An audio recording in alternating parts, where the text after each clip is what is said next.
एक would cutter का बयान, जिसे हाई पुलिस कमिश्नर ने पूछताछ की। हाँ सर। जी हाँ, लाश को मैंने ही ढूंढा था।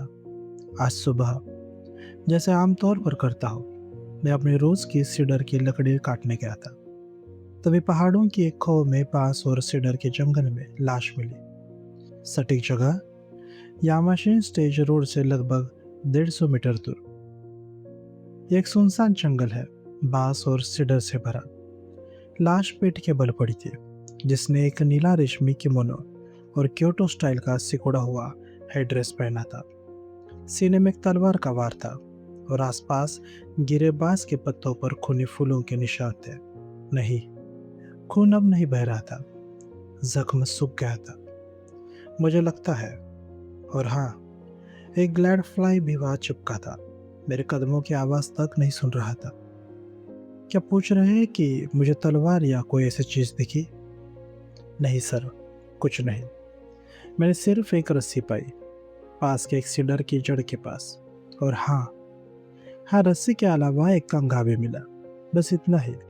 लगता है उसने मरने से पहले लड़ाई लड़ी होगी, क्योंकि घास और गिरे बांस के पत्ते चारों तरफ कुचले हुए थे। क्या पास में घोड़ा था? नहीं सर, इंसान के लिए तो वहां पहुंचना मुश्किल है, घोड़े के लिए तो और भी नामुमकिन। ट्रैवलिंग बुद्धिस्ट मॉन्क का पैन, बौद्ध पुजारी का पैन, जिसे हाई पुलिस कमिश्नर ने पूछताछ की। समय?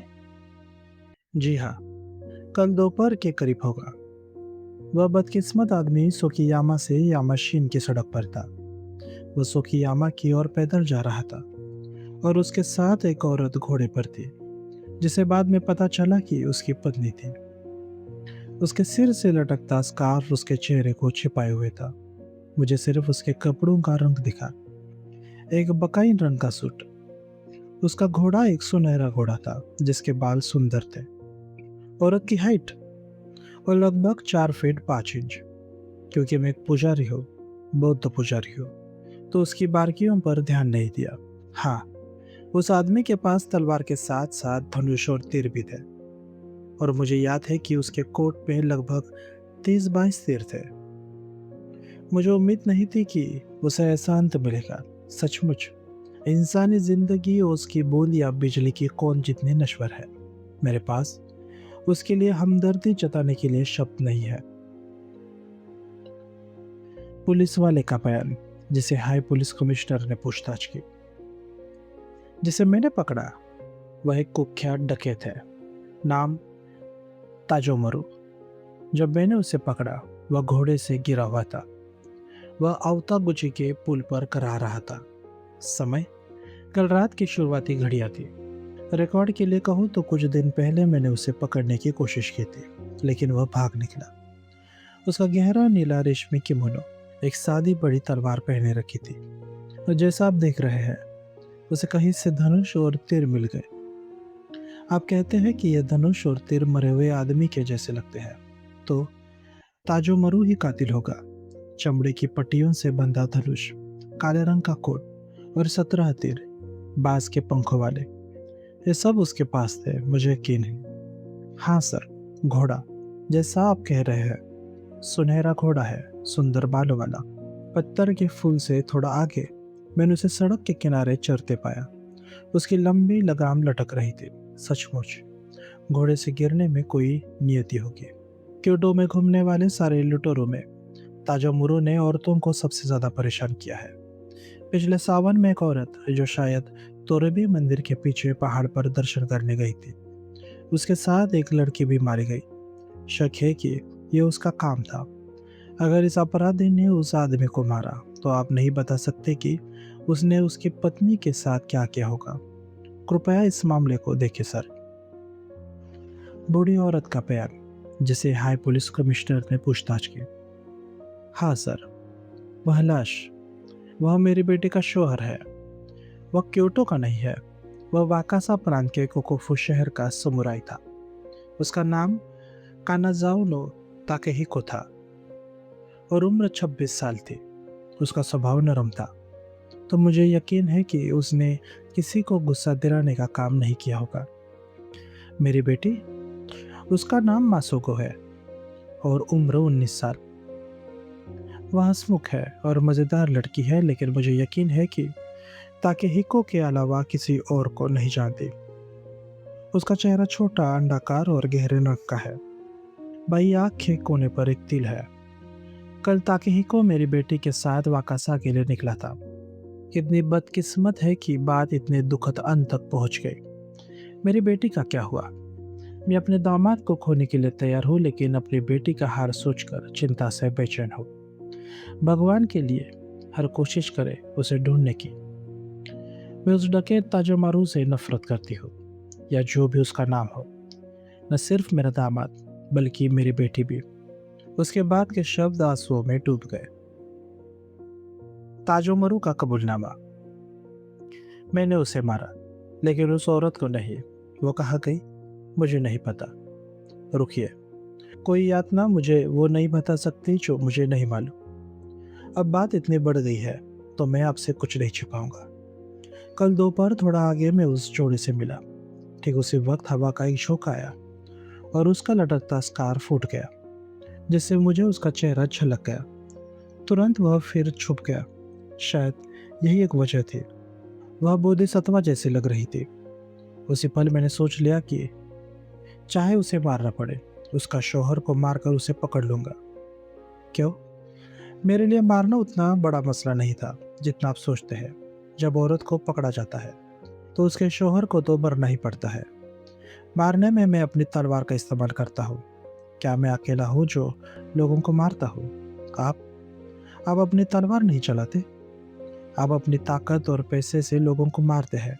कभी कभी उनके भले के बहाने मार देते हैं। सच है, उनमें खून नहीं बहता। वे बिल्कुल स्वस्थ रहते हैं, लेकिन फिर भी आप उन्हें मार दिया। यह कहना मुश्किल है कि बड़ा गुनाहगार कौन है, आप या मैं। लेकिन अगर मैं बिना शौहर को मारे अगर औरत को पकड़ लूं तो अच्छा होता। इसलिए मैंने सोचा कि उसे पकड़ूंगा और कोशिश करूंगा कि उसका शौहर न मरे। लेकिन यामाशिना स्टेज रोड पर ऐसा संभव नहीं था। तो मैंने जोड़े को पहाड़ों में लुभाया। यह बहुत आसान था। मैं उनका सफर साथी बन गया और बोला कि वहाँ पहाड़ पर एक पुराना टीला है जिसे मैंने खोदा, और कई शीशे और तलवारें मिली। मैंने कहा कि मैंने उन चीज़ों को पहाड़ के पीछे जंगल में दबा दिया है और उन्हें सस्ते में बेचना चाहता हूँ। फिर देखिए, लालच कितना खतरनाक है। वह मेरी बातों से बिना मुझे जाने प्रभावित होने लगे। आधे घंटे से कम में वे मेरे साथ घोड़े को पहाड़ की ओर ले जा रहे थे। जंगल के सामने पहुंचकर मैंने कहा कि खजाने उसी में दबे हैं और उन्हें देखने को कहा। आदमी को कोई एतराज नहीं था। लालच ने उसकी आंखें अंधी कर दी थी। औरत ने कहा कि वह घोड़े पर इंतजार करेगी। इतने घने जंगल को देखकर यह स्वाभाविक था। सच कहूँ, मेरा प्लान बिल्कुल वैसा ही चला जैसा मैं चाहता था। तो मैं उसे अकेला छोड़कर उसके शौहर के साथ जंगल में गया। जंगल शुरू में सिर्फ बांस का था। लगभग 50 गज आगे सीडर के पेड़ों का थोड़ा खुला हिस्सा था। यह मेरे मकसद के लिए सही जगह थी। जंगल में धक्का मारते हुए मैंने उसे एक सच्ची लगने वाली छोटी बात बताई कि खजाने सीडर के नीचे दबे हैं। ये सुनकर वह मेहनत से उस पतले सीडर की ओर बढ़ा जो जंगल में दिख रहा था। थोड़ी देर में बांस कम हो गए और हम सीडर की कतार के पास पहुंचे। जैसे ही हम वहां पहुंचे, मैंने पीछे से उसे पकड़ लिया, क्योंकि वह एक प्रशिक्षित तलवारबाज था। काफी मजबूत था, लेकिन हैरानी से पकड़ा गया तो कुछ नहीं कर सका। मैंने जल्दी ही उसे सीडर की जड़ से रस्सी से बांध दिया। रस्सी कहाँ से मिली? शुक्र है, चोर होने के नाते मेरे पास रस्सी थी। कब दीवार फाड़नी पड़े नहीं पता। बेशक उसके मुंह को गिरे बांस के पत्तों से बंद करना आसान था। जब मैंने उसका इंतजाम किया तो उसकी औरत के पास गया और कहा कि वह उसे देखने आए, क्योंकि उसे अचानक बीमारी लग गई लगती है। बेशक यह प्लान भी कामयाब रहा। औरत ने अपना सैडक हैट उतारा और मेरे हाथ पकड़कर जंगल की गहराई में आई। जैसे ही उसने अपने शौहर को देखा, उसने एक छोटी तलवार निकाली। मैंने कभी इतनी गुस्से वाली औरत नहीं देखी। अगर मैं सावधान नहीं होता तो मेरे पेट पे वार हो जाता। मैंने बचाव किया, लेकिन वह लगातार मुझ पर वार करती रही। वह मुझे गहराई से जख्मी कर सकती थी। या मार सकती थी, लेकिन मैं ताजोमुर हूँ। मैंने अपनी तलवार निकाले बिना उसकी छोटी तलवार को नीचे गिरा दिया। सबसे जुझारू औरत भी बिना हथियार के लाचार होती है। आखिरकार मैंने उसके शौहर को मारने के बिना अपनी इच्छा पूरी की। हाँ, बिना उसके शौहर को मारे। मुझे उसे मारने की इच्छा नहीं थी। मैं औरत को आंसुओं में छोड़कर जंगल से भागने ही वाला था, जब उसने बेताबी से मेरी बाह पकड़ ली। टूटे फूटे शब्दों में उसने कहा कि या तो उसका शौहर मरे या मैं। उसने कहा कि दो मर्दों को उसकी शर्मिंदगी पता होना मौत से ज्यादा सताने वाला है। सांस फूलते हुए उसने कहा कि जो जिंदा बचे उसका शौहर बन जाए। फिर मुझे उसे मारने की भयंकर इच्छा हुई।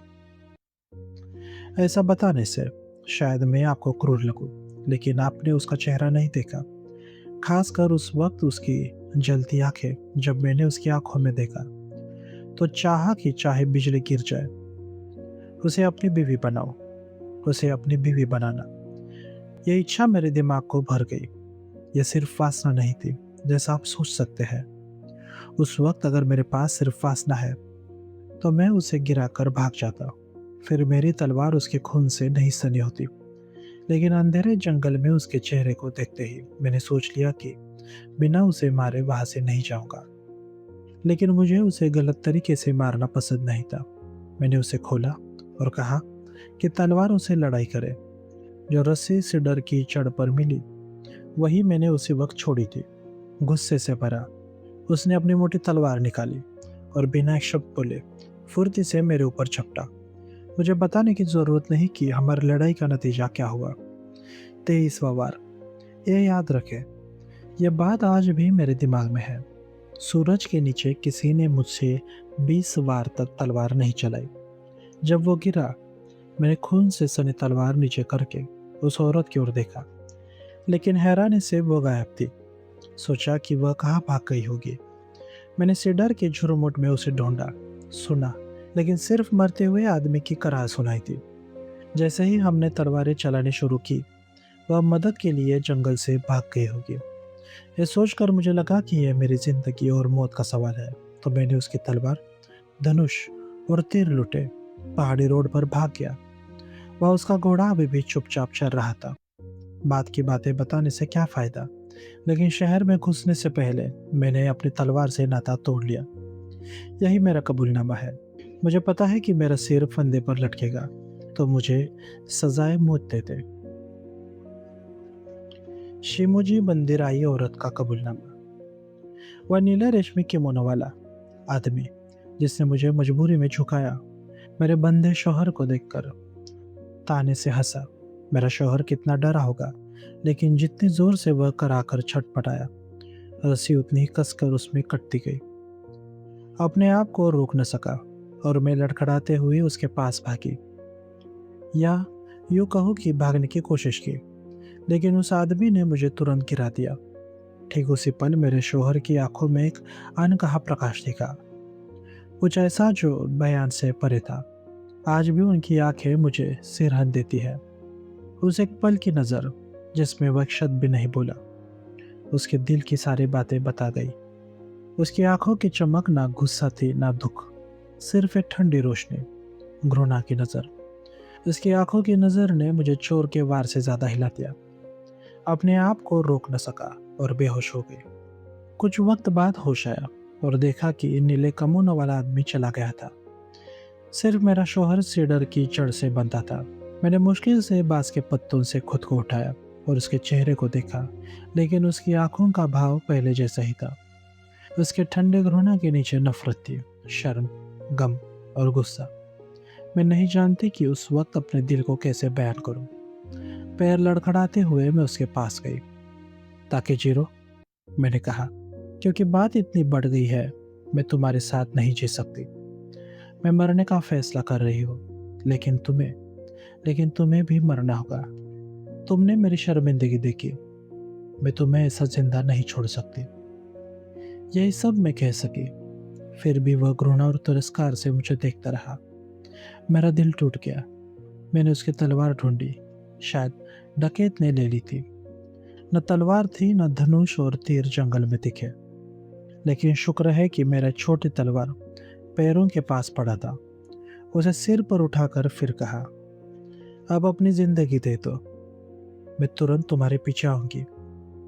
जब उसने शब्द सुने तो मुंह में पत्ते भरे होने की वजह से मुश्किल से होठ हिलाए। उसकी आवाज़ तो सुनाई नहीं थी, लेकिन एक नज़र में मैंने समझ लिया। उसकी नज़र में घृणा थी, सिर्फ कह रही थी, मुझे मार दो। होश या बेहोशी में मैंने छोटी तलवार को बकाइन किमोनो में उसके सीने में भोंक दी। फिर इस वक्त भी मुझे बेहोशी छू गई होगी।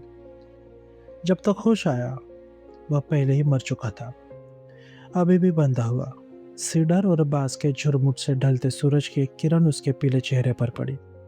सिसकियों को दबाते हुए मैंने उसकी लाश से रस्सी खोली।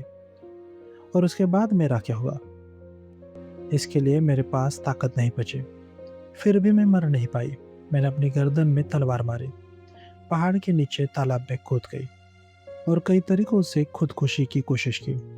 जिंदगी खत्म करने में नाकाम। मैं बदनामी में जी रही हूँ, बेकार जैसे हूँ। शायद सबसे दयालु वानों ने भी मुझे छोड़ दिया। मैंने अपने शौहर को मारा, डकैत ने मेरा अपमान किया। अब क्या करूँ मैं? मरे हुए आदमी की कहानी, जैसा कि एक मीडियम के जरिए बताया गया। उस डकैत ने मेरी बीवी का अपमान करने के बाद वही बैठकर उसे ढांढस बंधाने की कोशिश शुरू कर दी। बेशक मैं बोल नहीं सकता था, मेरा पूरा शरीर सीडर की जड़ से मजबूती से बंधा था, लेकिन इस बीच मैंने उसे कई बार आंख मारी, जैसा कहना चाहता था, डकैत की बातों पर यकीन मत करो। मैं उसे कुछ ऐसा संदेश देना चाहता था, लेकिन मेरी बीवी बांस के पत्तों पर उदास बैठी अपनी गोद में ही नजर गड़ा रही थी। दिखने में तो लग रहा था कि वह उसकी बातें सुन रही थी। मुझे जलन से बेचैनी हो रही थी। इस बीच डकैत अपनी चालाक बातों को एक विषय से दूसरे पर ले जाता रहा। आखिरकार उसने अपनी बेशर्मी भरी पेशकश कर डाली। एक बार तुम्हारा चरित्र दागदार हो गया तो तुम अपने शौहर के साथ अच्छा नहीं रह पाओगी। तो क्या तुम मेरी बीवी बन सकती हो? मेरी हिंसा का कारण मेरी तुमसे मोहब्बत है। जब वह अपराधी बात कर रहा था, मेरी बीवी ने जैसे नशे में चूर होकर चेहरा उठा लिया। उस पल वह कभी इतनी खूबसूरत नहीं लगी थी। मेरे बंधे हुए बैठे वक्त उसने उस डकैत को क्या जवाब दिया? मैं खालीपन में खोया हुआ हूँ, लेकिन उसका जवाब सोचकर हर बार गुस्से और जलन से जल उठता हूँ। सचमुच उसने कहा, फिर मुझे अपने साथ कहीं भी ले चलो। यह उसका पूरा गुनाह नहीं था।